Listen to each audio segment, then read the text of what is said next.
जीवन में ऐसा कोई कार्य नहीं है जिसके साथ आशाएं और अपेक्षाएं जोड़ना अनिवार्य हो।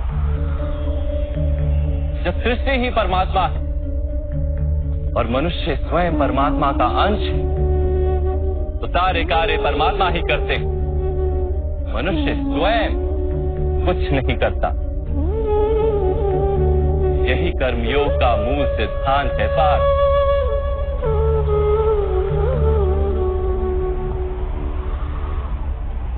तुम्हें भी कर्मयोगी बनकर ये युद्ध करना आवश्यक है पार्थ। त्रिगुणिया विश्या वेदा निस्त्रिगुण्यो भवार्जुना निर्द्वंद्वो नित्य सत्वस्थो निर्योग क्षेम आत्मवान। 3 गुणों का त्याग करके निर्गुण बन जाओ पार्थ। इस द्वंद्व से मुक्त हो जाओ। सदा सत्व अर्थात परमात्मा में बुद्धि लगाकर कर्तव्य का वहन करते रहो। कुछ प्राप्त करने की इच्छा और कुछ प्राप्त किए हुए का रक्षण करने का विचार त्याग दो पार्थ और अपनी आत्मा को स्वतंत्र कर।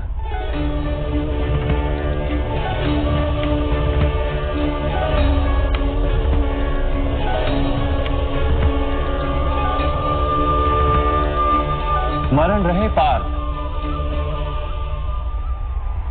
कर्मण्यवाधिकारस्ते मा फलेषु कदाचन मा कर्म फल हेतुर्भू मा ते संगोस्त्व कर्मणि।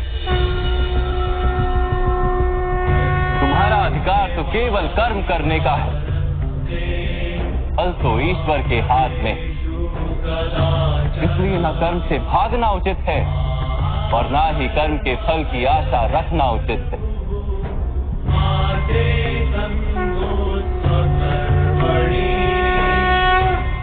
जो फल का त्याग कर परंतु कर्म का त्याग ना करे, ऐसे कर्मयोगी को कैसे जाना जा सकता है माधव? विद्या विनिवर्तन्ते निरहारस्य देहिनः रसवर्जम रसोप्यस्त्यय परम दृष्ट्वा निवर्तते। सुनो पार्थ, जो स्वाद से छूटने के लिए भोजन का ही त्याग कर देता है, वास्तव में उसके मन से स्वाद की लालसा कभी जाती ही नहीं। उसे दोहरी हानि होती है। एक तो वो निर्बल हो जाता है, जिसके कारण परमात्मा को प्राप्त करने का जो प्रयत्न अनिवार्य है उसे वो नहीं कर पाता। और दूसरा, सदा ही उसका मन स्वाद की लालसा से भरा रहता है। इसलिए भोजन का त्याग करने से उत्तम है स्वाद की लालसा का ही त्याग कर दिया जाए। कर्मयोगी अपने मन की सारी लालसाओं को खींच लेता है, जीवन को कर्तव्य मानकर कार्य अवश्य करता है, किंतु उन कार्यों से जुड़ता नहीं। और पाप, जो व्यक्ति अपने कार्यों से आशाएं और इच्छा नहीं रखता, उसी के कार्य पूर्ण होते हैं।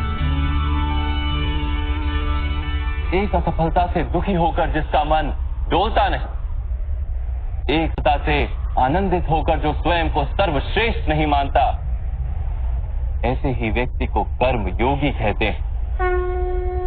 और ऐसा व्यक्ति जीवन में बार बार सफल होता है।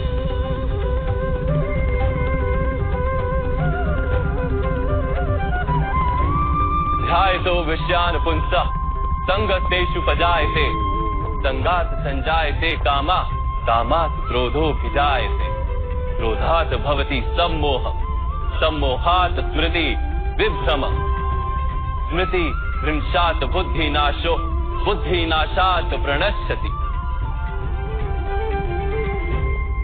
फल की आशा से कामना प्रकट होती है और कामना का तो स्वभाव है असंतुष्ट रहना।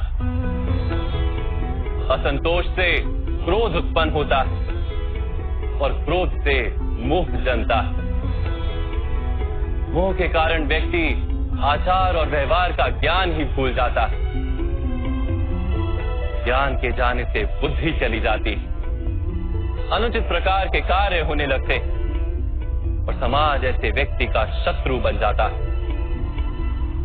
और अंत में ऐसे मनुष्य पूर्णतः पतन हो जाता है।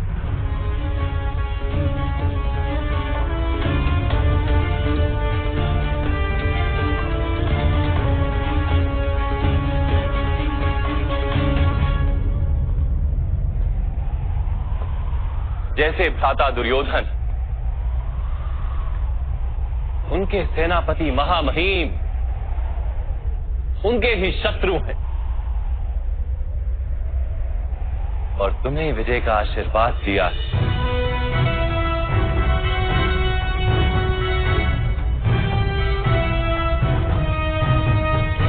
पार्थ, कर्मयोग ब्रह्म विद्या का दूसरा चरण, परमात्मा में अपनी बुद्धि स्थिर करो, स्वयं को आत्मा जानो, मिथ्या बंधनों से मुक्त हो जाओ।